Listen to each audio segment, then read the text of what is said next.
Hello guys, welcome to the C tutorials by get it clear. जैसा कि दोस्तों आपको पता है कि हम सी से रिलेटेड हमारी सीरीज़ आपके लिए पब्लिश कर रहे हैं, जो कि आपके आने वाले एग्जाम्स के लिए बहुत ही ज़्यादा इंपॉर्टेंट है। तो गाइस, उसी को फॉलो करते हुए आज हम आपके लिए बहुत ही इंपॉर्टेंट टॉपिक लेके आए हैं, जो कि है union and structures in C. So guys, जैसा कि आप लोगों को पता है कि आपने ऑलरेडी इनके बारे में थोड़ा बहुत पढ़ के रखा होगा।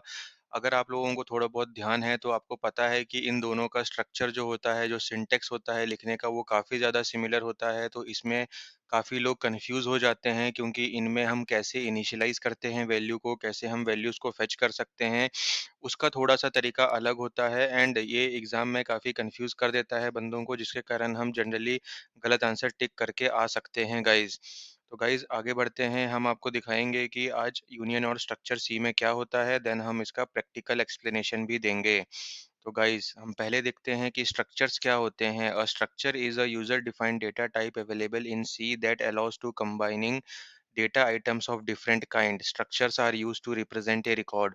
So guys, हमने arrays पढ़े हुए हैं, जहाँ पे आपको पता है कि array क्या होता है, कलेक्शन ऑफ आइटम होता है या फिर कलेक्शन ऑफ एलिमेंट कह सकते हैं, लेकिन वो सिमिलर टाइप के एलिमेंट्स का ही होता है। अगर इंटीजर टाइप का एरे है देन वो इंटीजर्स ही स्टोर करेगा, अगर कैरेक्टर का एरे है देन वो कैरेक्टर ही स्टोर करेगा, अगर फ्लोट का एरे है तो वो फ्लोट वैल्यूज ही लेगा।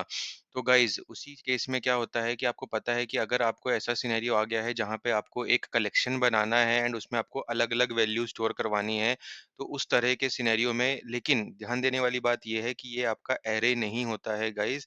ये आपका जो होता है, अगर आपने और कोई प्रोग्रामिंग लैंग्वेजेस पढ़ी होंगी, थोड़ा बहुत अगर आपको नॉलेज होगा, तो ये ऑब्जेक्ट्स की तरह आपको एक ऑब्जेक्ट ओरिएंटेड अप्रोच प्रोवाइड कराता है, जहाँ पे जो हमारा स्ट्रक्चर होता है वो आप उसको एज ए ऑब्जेक्ट सोच सकते हैं, जिसके पास बहुत सारी प्रॉपर्टीज होंगी, जो कि अलग अलग टाइप की हो सकती है। जैसे कि मेरे पास अगर एक स्टूडेंट, अगर मैं मान लो एक स्ट्रक्चर बनाता हूँ स्टूडेंट का, तो स्टूडेंट के पास उसका रोल नंबर हो सकता है, उसका फर्स्ट नेम हो सकता है, उसका लास्ट नेम हो सकता है।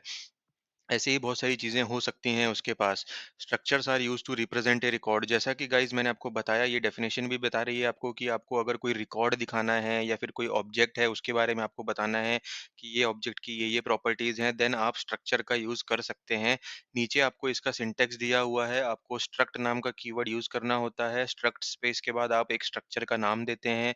वो कुछ भी हो सकता है, स्टूडेंट हो सकता है, व्हीकल हो सकता है, कार हो सकता है, बुक हो सकता है गाइज़।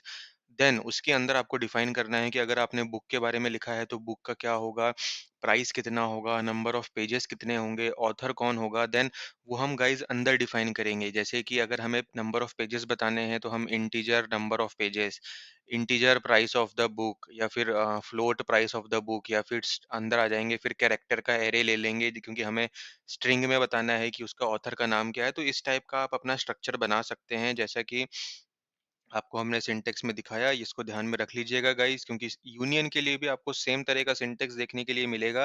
कंफ्यूज होने की कोई बात नहीं है, दोनों का सिमिलर ही होता है। स्ट्रक्ट की जगह अगर यूनियन लिखा हुआ है तो वो भी वैलिड होता है, लेकिन इनमें क्या डिफरेंस होते हैं, क्या सिमिलरिटीज होती हैं, ये हम आगे कवर करेंगे। तो गाइज, आइए इसका हम एक एग्जांपल देख लेते हैं। जैसा कि मैंने आपको स्टूडेंट का एग्जांपल दिया गाइज, हम एक एम्प्लॉय का भी एक रिकॉर्ड कंसीडर कर सकते हैं, या फिर एम्प्लॉय का मुझे सपोज एक ऑब्जेक्ट बनाना है, आप इसको ऑब्जेक्ट की तरह भी कंसीडर कर सकते हैं। आपको पता है कि एम्प्लॉय के पास खुद की आईडी हो सकती है, उसका नेम हो सकता है, जो कि first name plus last name मिला करके हमने 50 कैरेक्टर का यहाँ पे ले लिया है। देन वो किसी डिपार्टमेंट का हो सकता है, एंड देन वो क्या होगा, ईमेल, मतलब उसका ईमेल आईडी भी होगा जो कि उस कंपनी ने उसको दिया होगा। सो गाइज, यहाँ पे आपको ध्यान देने वाली बात ये है कि जो स्ट्रक्ट है, हमने अंदर आकर के कैर नेम 50 की जैसे हमने लिखा हुआ है, जो कि करेक्ट सिंटेक्स है। हम डायरेक्ट स्ट्रिंग डिपार्टमेंट या स्ट्रिंग ईमेल जो है वो सी में नहीं लिख सकते हैं। ये मैंने जस्ट एक एग्जांपल देने के लिए आपको लिया है कि सपोज एक ऐसा रिकॉर्ड है, आप उसको भी यहाँ पे प्रेजेंट कर सकते हैं यूजिंग स्ट्रक्चर इन सी। तो हमें यहाँ पे क्या करना पड़ेगा, डिपार्टमेंट के लिए भी हमें एरे ऑफ कैरेक्टर्स लेना पड़ेगा, ईमेल के लिए भी हमें एरे ऑफ कैरेक्टर्स ही लेना पड़ेगा। तो आप उसको इग्नोर कर सकते हैं। ये मैंने सिर्फ ट्यूटोरियल बनाते टाइम शॉर्ट में वहाँ पे स्ट्रिंग लिख दिया है, इसमें कंफ्यूज मत होइएगा। ये सिर्फ मैंने एक एग्जांपल दिया है। एक्चुअल एग्जांपल हम हमारे प्रैक्टिकल सेशन में कवर करेंगे। आगे बढ़ते हैं गाइस, यूनियन इन सी देखते हैं। A union is a special data type available in C that allow storing different data types in the same memory location. So guys, जैसे कि हमने स्ट्रक्चर में पढ़ा कि आपको डिफरेंट डिफरेंट टाइप के आइटम्स को आप एक जगह एज ए कलेक्शन स्टोर कर सकते हैं। यूनियन का भी वही काम है, लेकिन यहाँ पे डिफरेंस सिर्फ इतना सा है, ये क्या बोल रहा है कि एक ही मेमोरी लोकेशन पे ये पूरे आपके जो भी एलिमेंट्स आप लेंगे उस पर्टिकुलर रिकॉर्ड के अंदर वो एक ही मेमोरी लोकेशन को शेयर करेंगे। स्ट्रक्चर के केस में ऐसा नहीं होता है। आपने जितने भी अंदर एलिमेंट्स डिफाइन किए होंगे वो सब अपनी-अपनी मेमोरी लेंगे गाइस। लेकिन यूनियन के केस में मैंने आपको ऑलरेडी बताया हुआ है जब हमने वेरिएबल्स का और डेटा टाइप्स का ट्यूटोरियल कवर किया था कि इसमें कितने भी एलिमेंट आप लिख देंगे वो हमेशा एक ही मेमोरी लोकेशन को शेयर करते हैं। एंड वो किसकी मेमोरी लोकेशन को शेयर करेंगे, कौन से एलिमेंट को करेंगे वो हम आगे फिर से आपको बताएँगे आज। You can define a union with many member, but only one member can contain a value at any given time. तो गाइस जैसा कि पहली लाइन आपको पता है कि आपके कितने भी एलिमेंट हों वो सेम मेमोरी लोकेशन को शेयर करेंगे, तो सेकंड पॉइंट भी उसी चीज को सपोर्ट कर रहा है एंड आपको बता रहा है कि एक बार में एक ही एलिमेंट के पास डेटा हो सकता है। सो गाइस ये दूसरा मेन डिफरेंस है स्ट्रक्चर और यूनियन के बीच में। स्ट्रक्चर के अंदर आपने कितने भी एलिमेंट लिखे होंगे आप सबके अंदर वैल्यू स्टोर कर सकते हैं एट ए टाइम।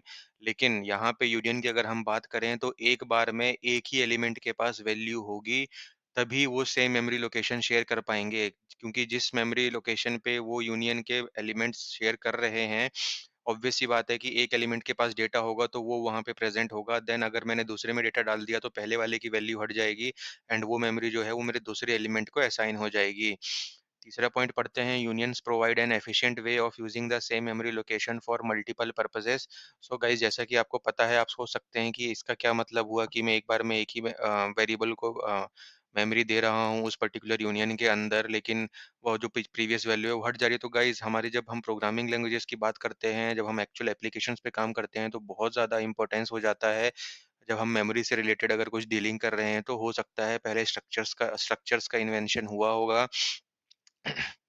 देन बाद में उन्हें ज़रूरत लगी होगी कि यार स्ट्रक्चर बनाना, हम हमको स्ट्रक्चर जैसी कोई चीज़ तो चाहिए, लेकिन हमारा क्या हो रहा है अननेसेसरी बहुत ज़्यादा मेमोरी लॉस हो रहा है, क्योंकि बहुत सारी चीज़ें ऐसी हैं जो हम स्ट्रक्चर के अंदर रख रहे हैं उनको यूज़ नहीं कर रहे हैं अपडेट करने के बाद। तो उन्होंने क्या किया होगा गाइस, यूनियन का कंसेप्ट भी लेके आ गए होंगे एंड सिस्टम सी के सिस्टम के अंदर यूनियन से रिलेटेड आपको डेटा लाइब्रेरीज प्रोवाइड करा दी हैं ताकि आप स्ट्रक्चर एंड यूनियन दोनों यूज़ कर सकें।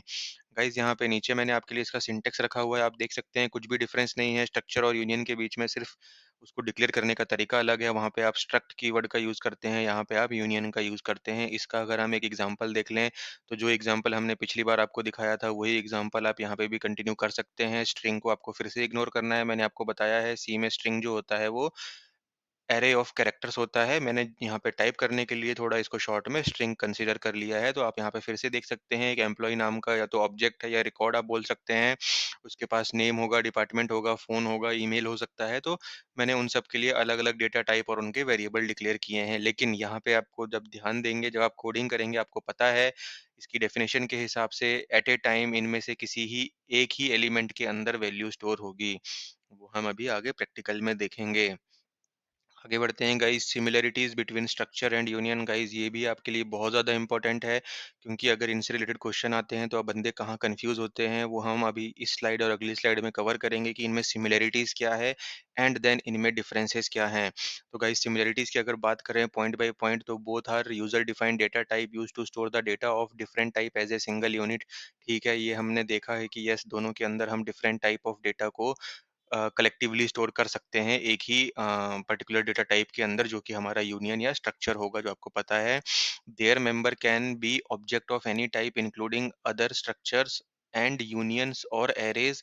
अ member can also consist of a bit field. So guys यहाँ पे ये क्या बताना चाह रहा है कि हमने जैसे आपको दिखाया कि यूनियन आप कैसे डिक्लेयर करते हैं, तो यूनियन के अंदर आपने देखा कि हमने स्ट्रिंग लिया है जो कि हमारा कैरेक्टर ऑफ एरे होता है, हम इंटीजर ले सकते हैं, हम फ्लोट ले सकते हैं, हम कुछ भी ले सकते हैं। यूनियन के अंदर आप फिर से एक और यूनियन भी डिफाइन कर सकते हैं गाइस, ये भी एक वैलिड चीज़ है, सेम स्ट्रक्चर के अंदर भी होता है। क्योंकि आपको तो क्या करना है, आपने एक मेन स्ट्रक्चर लिखना शुरू किया है, उसके अंदर हो सकता है आपको ज़रूरत पड़ गई।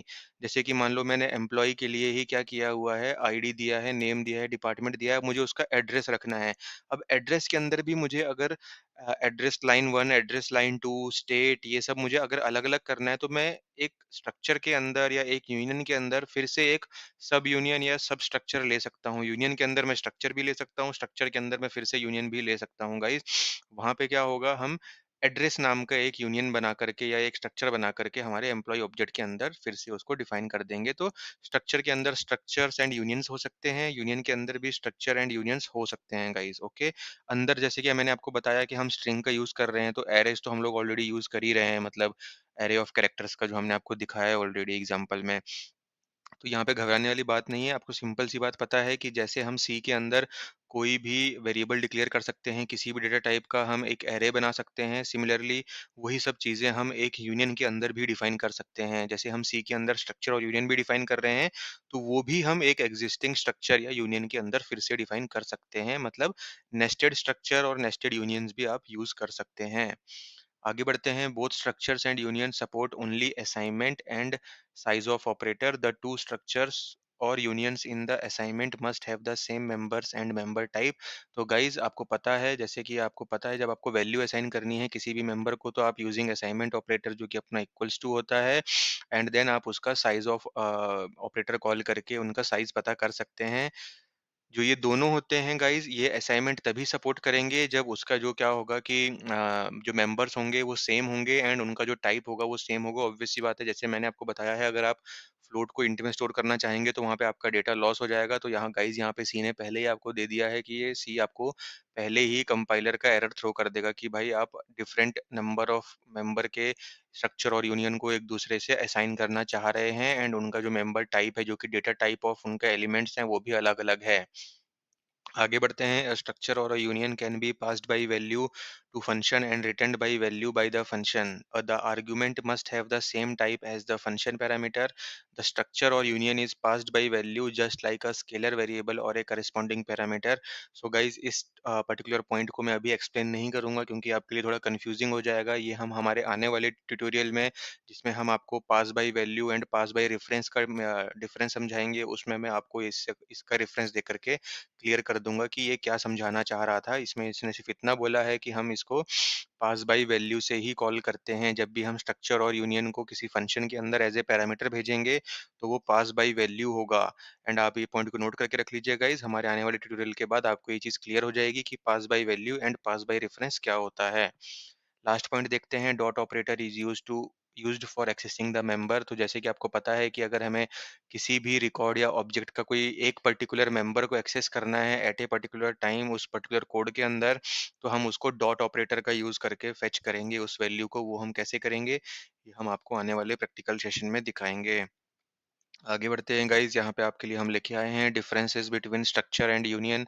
गाइज, ये बहुत ज़्यादा इंपॉर्टेंट है। आपको पता है, पहला बेसिक डिफरेंस है उनके कीवर्ड का। आप स्ट्रक्चर को स्ट्रक्ट से लिखते हैं, यूनियन को यूनियन कीवर्ड से लिखते हैं। उनका जो साइज होता है गाइज, तो यहाँ पे मैंने आपको बताया है कि स्ट्रक्चर के अंदर जितने भी एलिमेंट्स होंगे या फिर जितने भी वेरिएबल होंगे जो आपने वहाँ पे डिक्लेयर किए होंगे, उन सब में आप इंडिविजुअली वैल्यूज रख सकते हैं एट ए टाइम। सब वेरिएबल्स के पास या सब एलिमेंट जो स्ट्रक्चर के हैं, सबके सब वैल्यू को होल्ड कर सकते हैं। तो आप इसका साइज़ का अंदाज़ा लगा सकते हैं कि जितने भी उसके वेरिएबल्स होंगे, उनके डेटा टाइप के हिसाब से उनका सम करके टोटल साइज़ जो है वो स्ट्रक्चर का बनेगा। लेकिन यूनियन में मैंने आपको बताया था कि एट ए टाइम एक ही एलिमेंट जो है वो वैल्यू रख सकता है, एंड ये जो है एक ही मेमोरी लोकेशन को शेयर करते हैं। तो गाइज़, आप यहाँ पे अंदाज़ा लगा सकते हैं कि यूनियन के अंदर जिस भी डेटा टाइप का जो भी एलिमेंट आपके हैं, उनमें से सबसे बड़ा जो भी एलिमेंट होगा, जिसमें सबसे ज़्यादा मेमोरी लग रही होगी, यूनियन की सिर्फ उतनी ही मेमोरी होगी। अगला हम देखते हैं मेमोरी का। Each member with in A structure is assigned unique storage area. जैसे कि मैंने आपको ऑलरेडी ऊपर वाले पॉइंट के साथ इसको एक्सप्लेन कर दिया है। मेमोरी यूनियन की बात करें तो memory allocated is shared by the individual members of the union. इसीलिए उसमें सिर्फ कम मेमोरी यूज होता है यूनियन में, एंड इसीलिए एक बार में एक ही एलिमेंट जो है उस यूनियन का वो वैल्यू स्टोर कर सकता है। Value altering altering the value of A member will not affect other member of the structure. क्योंकि आपको पता है सबको अपनी अपनी मेमोरी एरिया मिला हुआ है, उसकी वैल्यू आप चेंज करेंगे तो उसी की मेमोरी एरिया में अपडेट होगी, दूसरे को कोई इम्पैक्ट नहीं होगा। लेकिन यूनियन की अगर बात करें तो आपको पता है कि एक बार में एक ही एलिमेंट के पास वैल्यू होगी यूनियन के अंदर, तो अगर आपने किसी दूसरे एलिमेंट को वैल्यू डाल करके अपडेट कर दिया है, तो प्रीवियस जितने जो भी एलिमेंट के पास वैल्यू रही होगी वो उससे क्लियर हो जाएगी। तो यहाँ पे आपको पता है, इससे आप कंक्लूड कर सकते हैं, यूनियन के अंदर अगर आपने किसी वैल्यू को अपडेट किया तो इसका दूसरे मेंबर जो उसके होते हैं या दूसरे एलिमेंट जो होते हैं यूनियन में, उनके ऊपर अच्छा खासा इम्पैक्ट होता है क्योंकि उसकी वैल्यू हट जाएगी एंड नए जो मेंबर होगा उसको वैल्यू मिल जाएगी। एक्सेसिंग मेंबर, आप स्ट्रक्चर के जो मेंबर्स होते हैं, जो एलिमेंट्स होते हैं, उनको एक साथ एक्सेस कर सकते हैं। यूनियन में आप ऐसा नहीं कर सकते, एक बार में एक एक को ही एक्सेस करेंगे एंड एक बार में एक को ही क्यों एक्सेस करेंगे गाइज़? आप लोगों को अभी यहाँ तक थोड़ा बहुत लॉजिकल अंडरस्टैंडिंग हो जाना चाहिए, क्योंकि उसमें एक बार में एक ही मेंबर के पास डेटा होता है, एक ही एलिमेंट के पास डेटा होता है, इसलिए आप उसी को एक्सेस करेंगे। ये थोड़ा लॉजिकल है, राइट? अगर हम सबको एक्सेस करेंगे तो कोई मतलब नहीं है, क्योंकि उनके पास कोई डिफ़ॉल्ट वैल्यूज़ होंगी, कोई गार्बेज वैल्यूज़ होंगी या फिर वो जनरली ब्लैंक होंगे। लास्ट की बात करें, several member of a structure can be initialized at once, only the first member of the union can be initialized. Guys ऐसा क्यों? ऐसा इसलिए क्योंकि हम आपको ये प्रैक्टिकल सेशन में दिखाएंगे कि जब हम स्ट्रक्चर को इनिशियलाइज कर देते हैं और यूनियन को इनिशियलाइज कर देते हैं, उसका कैसे इम्पैक्ट होता है एंड वो क्यों होता है। आपको तो ये तो पता ही है कि मेमोरी जब एक ही वेरिएबल की होगी तो एक ही वेरिएबल को वैल्यू मिलेगी, लेकिन वो फर्स्ट मेंबर ऑफ यूनियन को ही मिल रही है। ऐसा क्यों होता है? हम आगे प्रैक्टिकल सेशन में इसको कवर करते हैं। तो ओके गाइस, तो क्विकली हम अभी अपने प्रैक्टिकल सेशन पे मूव करते हैं एंड देखते हैं कि आज हमारे पास आपके लिए क्या है। तो गाइस यहाँ पे हम ऑलरेडी अपना सी का ऑनलाइन कंपाइलर यूज़ कर रहे हैं एंड जैसा कि आपको पता है कि मैंने आपके लिए ऑलरेडी प्रोग्राम बना के रखे होते हैं, तो मैंने यहाँ पे फिर से एक प्रोग्राम बना के रखा हुआ है स्ट्रक्चर और यूनियन का, जिसको मैं आपको अभी एक्सप्लेन करूँगा, देन मैं आपको इसको रन करके दिखाऊँगा। तो गाइस बेसिक सा हमारा क्या है, यहाँ पे स्ट्रिंग डॉट एच हमने हेडर फाइल इंक्लूड की हुई है। ये क्यों की हुई है मैं आपको एक्सप्लेन करता हूँ। देन आपको यहाँ पे दिख रहा है मैंने एक स्ट्रक्चर डिक्लेयर कर दिया है स्ट्रक्ट एग्जाम्पल नाम का। आप इसको कोई भी प्रॉपर नाम दे सकते थे, एम्प्लॉय, स्टूडेंट, बुक, आपके यूज़ केस के हिसाब से। सिमिलरली मैंने एक यूनियन को डिक्लेयर कर लिया है। आप देख सकते हैं मैंने इनको मेन मेथड के बाहर लिखा है, मतलब इनका ग्लोबल स्कोप होगा। मैं इसको मेन मेथड के अंदर भी यूज़ कर सकता हूँ या फिर दूसरे फंक्शंस के अंदर भी यूज़ कर सकता हूँ। लेकिन मैंने इसलिए रखा हुआ है क्योंकि मैं आपको आगे pass by value and pass by reference में दिखाऊंगा कि इनका कैसे यूज़ होता है जब हम फंक्शन टू फंक्शन कॉल करते हैं किसी वेरिएबल को जो कि ग्लोबली डिक्लेयर होता है एंड जो कि लोकली डिक्लेयर होता है। देन इसलिए मैंने आपको इनको बाहर रख के दिखाया हुआ है। देन अगर हम मेन मेथड की बात करें तो इसमें हमने आपको पहले प्रिंट कराया है इनिशियलाइजेशन डिफरेंस। हम आपको दिखाना चाह रहे हैं कि हमने जब स्ट्रक्चर के अंदर, आप देख सकते हैं कि हमने क्या किया है, यहाँ पे डिक्लेयर कर दिया है गाइज, लेकिन अब हम इसको यहाँ पे इनिशियलाइज करना चाह रहे हैं। स्ट्रक्ट एग्जाम्पल हमने यहाँ पे उसका एक नाम दिया है। आपने इस नाम का स्ट्रक्चर बनाया है, ये यूजर डिफाइंड डेटा टाइप हो गया गाइस। अभी आपको इसका एक वेरिएबल नेम देना पड़ेगा, लाइक दिस जो मैंने यहाँ पे दिया हुआ है, ये मेरा वेरिएबल नेम बनेगा। स्ट्रक्ट एग्जाम्पल जो है ये मेरा डेटा टाइप हो गया इस वेरिएबल के लिए, ओके। एंड ये जो डेटा टाइप है ये क्या बता रहा है कि आपका जो है डेटा टाइप स्ट्रक्ट एग्जाम्पल, इसके अंदर एक इंटीजर वैल्यू, एक डेसिमल एंड एक स्ट्रिंग हो सकती है, जो कि कैरेक्टर और एरे होगा कैरेक्टर्स का 20 एलिमेंट्स का, ओके, 20 कैरेक्टर्स का। सिमिलरली हमारा जो यूनियन एग्जांपल हुआ ये हमारा डेटा टाइप होगा हमारे यूनी नाम के वेरिएबल के लिए। तो यूनियन एग्जांपल क्या दिखा रहा है आपको, इसके अंदर भी एक इंटीजर होगा, एक डेसिमल होगा एंड एक नेम होगा, एरे होगा कैरेक्टर का 20 लेंथ का। तो गाइज यहाँ पे ध्यान देने वाली बात ये है कि आप, ये होता है declaring the structure and declaring the union, लेकिन ये होता है इनिशियलाइजिंग। अब यहाँ पे आप इस डेटा टाइप के लिए जो आपने यूजिंग स्ट्रक्चर यहाँ डिक्लेयर किया है स्ट्रक्ट, ये हमारा डेटा टाइप जो हमने ऊपर डिक्लेयर कर दिया, या फिर आप इसको स्ट्रक्चर ही कंसीडर करेंगे, डेटा टाइप नहीं बोलेंगे, कन्फ्यूजन हो जाएगी। तो स्ट्रक्ट, देन मेरा स्ट्रक्चर का एक्चुअल नाम जो आपने डिक्लेयर किया है, देन उसका वेरिएबल नाम। तो हमारे स्ट्रक्चर का जो नाम बनेगा वो बनेगा stru। इसमें मैंने इनिशियलाइज कर दिया, इंटीजर डाल दिया 5, मैंने दूसरा वैल्यू डाल दी फ्लोट जो कि है 15, देन मैंने तीसरा नेम्ड स्ट्रिंग डाल दिया जो कि है गेट इट क्लियर। सिमिलरली मैंने यूनियन के अंदर भी किया है, देन मैंने इनकी वैल्यूज को यहाँ पे प्रिंट करने का ट्राई किया है, data of the structure and एक इंटीजर, डेसिमल एंड नेम को मैं प्रिंट करके दिखाऊंगा। सिमिलरली मैंने यूनियन के लिए प्रिंट किया है। सेकंड जो सेक्शन आता है हमारा वो होगा साइज और मेमोरी डिफरेंस दिखाने के लिए हम साइज ऑफ ऑपरेटर कॉल करेंगे स्ट्रक्चर और यूनियन दोनों के ऊपर, एंड आपको दिखाएंगे कि ये कितनी मेमोरी स्टोर कर रहा है इस पर्टिकुलर जो हमने यहाँ पे वेरिएबल्स बनाए हैं स्ट्रक्चर और यूनियन के, इनको स्टोर करने के लिए। देन हम तीसरा जो डिफरेंस आपको दिखाएंगे वो दिखाएंगे accessing member difference initialization done. तो हम मानेंगे कि हमारा इनिशियलाइजेशन जो है वो सक्सेसफुली डन हो गया है। देन हम क्या करेंगे यहाँ पे एक्सेसिंग ऑल मेंबर एट ए टाइम, हम क्या करेंगे इंटीजर में हमने स्ट्रक्चर के इंटीजर को हम अपडेट करेंगे, जो कि हमने बोला कि इनिशियलाइजेशन डन प्रॉपरली, तो हम इसीलिए पहले इनको इनिशियलाइज कर रहे हैं integer, decimal and str copy. तो गाइज इसलिए हमने स्ट्रिंग डॉट एच वाले हेडर को इंक्लूड किया हुआ है ताकि हम str कॉपी फंक्शन को यूज कर सकें। जैसा कि मैंने आपको बताया था ये प्री डिफाइंड लाइब्रेरी फंक्शंस हैं, लेकिन ये जिस हेडर फाइल में होते हैं वो हमें इंक्लूड करनी होती है। तो ये स्ट्रिंग डॉट एच के अंदर था, तो हम str कॉपी का यूज करके क्या कर रहे हैं, स्ट्रक्चर के अंदर स्ट्रक्चर का जो नेम है उसके अंदर गेट इट क्लियर को स्टोर करा रहे हैं, ये हमने आपको बताया था। इसके अंदर ये सेकंड वाले पैरामीटर को कॉपी कर देता है। यहाँ पे हम गेट इट क्लियर 1 को स्टोर करवा रहे हैं स्ट्रक्चर के नेम के अंदर, एंड देन हम इनको एक साथ यहाँ पे फेच करने का ट्राई कर रहे हैं। सिमिलरली हमने यूनियन के साथ भी किया है। मैंने सिर्फ आपको दिखाने के लिए ऐसा दिखाया है गाइज़, आप लोगों को डिफरेंस ऑलरेडी पता है कि इसमें एक बार में एक ही एलिमेंट स्टोर होगा, तो आपको पता है अगर मैं पहले इंटीजर को अपडेट करूँगा, फिर डेसिमल को एंड देन फिर नेम को, तो आप यहाँ पे गेस कर सकते हैं कि जब मैं इसको प्रिंट करूँगा तो किस वेरिएबल के अंदर वैल्यू प्रिंट होगी उस यूनियन के, ये आपको पता होना चाहिए, या फिर यूनियन के किस मेंबर के पास वैल्यू होगी, सबके पास तो होगी नहीं। आगे हम बढ़ेंगे देन हम आपको दिखाएँगे accessing one member at a time, तो हम यहाँ पे फिर से इनको इनिशियलाइज़ करेंगे properly with get it clear to name, and हमने इनमें कोई रैंडम इंटीजर्स असाइन कर देंगे स्ट्रक्चर के अंदर, एंड देन हम यहाँ पे एक-एक करके इनको प्रिंट कराएँगे। पहले इंटीजर को, फिर डेसिमल को, फिर नेम को, देन हम यूनियन के अंदर भी सेम चीज़ करेंगे। इनको अपडेट करेंगे पहले इनके मेंबर्स को, देन हम उनको एक-एक करके प्रिंट करा के आपको दिखाएँगे। आपको पता है हम आप लोगों को यहाँ पे लॉजिकली पता चल जाना चाहिए कि इसमें डिफरेंस कुछ आना नहीं है। क्यों नहीं आना है? यूनियन में आपको पता है कि एक बार में एक ही वेरिएबल के पास होगी, तो वो किसके पास होगी ये आपको पता चल जाएगा। अगर आपको पता चल गया है देन ये बहुत ही अच्छी बात है। लास्ट वाला जो हम आपको दिखाएँगे वो होगा ऑल्टरिंग अ मेंबर, तो हम गाइज़ यहाँ पे क्या करेंगे, इनमें से ऑलरेडी जो हमने यहाँ पे इनिशियलाइज़ करके रखे हुए थे पिछले स्टेप में, इनमें से हम फिर से एक-एक जैसे इंटीजर को उठाएँगे स्ट्रक्चर और यूनियन के, इसको अपडेट मारेंगे एंड देन देखेंगे कि बाकी जो डेटा है स्ट्रक्चर या यूनियन का उसके ऊपर कोई इम्पैक्ट हो रहा है या नहीं हो रहा है। तो गाइज़ आइए मैं इसको क्विकली रन कर देता हूँ, देन हम आपको आउटपुट भी इसका एक्सप्लेन करेंगे।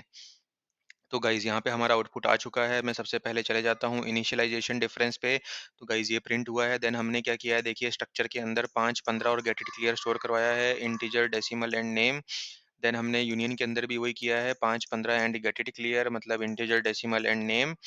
देन अगर मैं आगे बढ़ जाऊँ, मैंने दोनों को प्रिंट करवाया है पूरी-पूरी वैल्यूज़ को। तो गाइज़ यहाँ पे आपको दिखेगा data of the structure 5, 15 and decimal, sorry 5, 15 and name उसका। तो गाइज़ ये तो सही-सही चला, आपको पता है each member can be initialised at a time. लेकिन जैसा कि हमने आपको एक डिफरेंस बताया था कि जब आप यूनियन को अगर इनिशियलाइज़ करेंगे इस तरीके से, तो खाली जो पहला एलिमेंट है सिर्फ़ वही इनिशियलाइज़ होता है, बाकी कोई भी आगे का इनिशियलाइज़ नहीं होगा। तो आप देख सकते हैं यहाँ पे जो डेसिमल है उसके अंदर 0 वैल्यू आ गया है, 15 होना चाहिए था लेकिन 0 है, क्यों? क्योंकि ये इनिशियलाइज़ नहीं हुआ, ये डिफ़ॉल्ट वैल्यू है।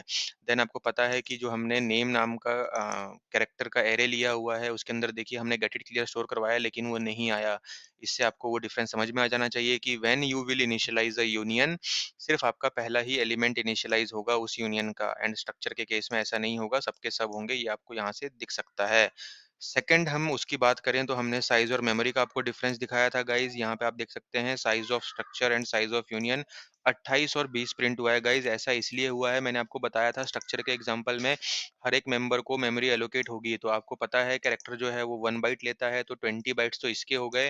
डेसिमल जो है, सॉरी फ्लोट जो है वो आपका 4 बाइट लेता है, इंटीजर आपका 4 बाइट लेता है। तो गाइज़ 20, 4 और 4 ये 28 हो गया, लेकिन यूनियन के केस में मैंने आपको बताया था इंटीजर के 4 बाइट हो गए, फ्लोट के 4 बाइट हो गए, लेकिन कैरेक्टर के खुद के 20, एक ही बाइट होता है, लेकिन हमें यहाँ पे 20 एलिमेंट का एरे बनाना है, तो ये 20 बाइट लेगा। तो आपको पता है इन तीनों में से सबसे ज़्यादा किसका हुआ? गाइज़ इसका हुआ 20 बाइट।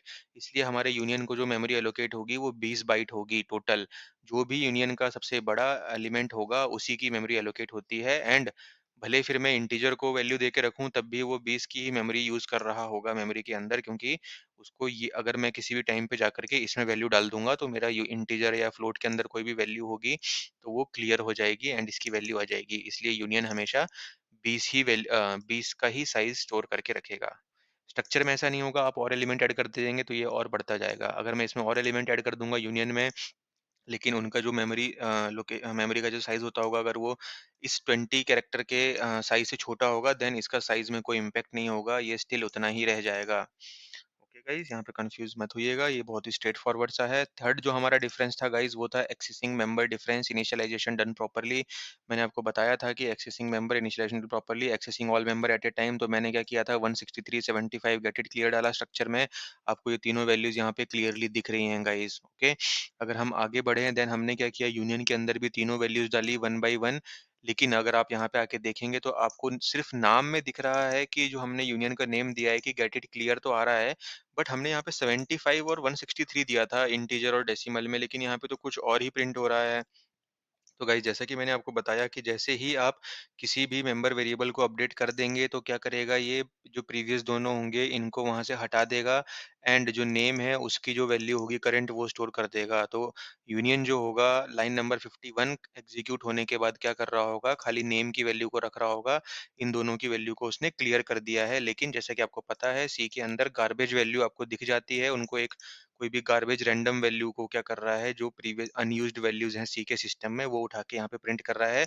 अब बार-बार प्रोग्राम चलाएँगे तो ये बार-बार अलग-अलग वैल्यू आपको देता जाएगा गाइस, ओके? तो यहाँ पे घबराने वाली बात नहीं है, आप इनको 0 कंसीडर करें या फिर कोई भी रैंडम वैल्यू आ रही है तो ये हमारे लिए कोई मतलब की नहीं होती है। आप इनको डिफ़ॉल्ट वैल्यू ही कंसीडर कर सकते हैं। मैं एक बार और चला के देख लेता हूँ। ये देखिए गाइस। तो ये लेकिन हमारा नेम हमने सबसे लास्ट सेट किया था तो ये सही चल रहा है। अभी हम क्या करेंगे गाइज़, हमने फिर से क्या किया है, कुछ वैल्यू स्टोर करवाई हैं 140, 150 get it clear too, structure के अंदर भी एंड यूनियन के अंदर भी किया है। सिर्फ़ यहाँ पे डिफरेंस क्या है गाइज़, हम एक-एक करके वैल्यू प्रिंट कराएँगे, हम एक साथ नहीं कराएँगे। तो अगर हम देखें accessing one member eight A line at A time, तो यहाँ पे क्या होगा, data of the structure integer print हुआ है, डेसिमल प्रिंट हुआ है and get it clear print हुआ है जो कि प्रॉपर्ली हो रहा है।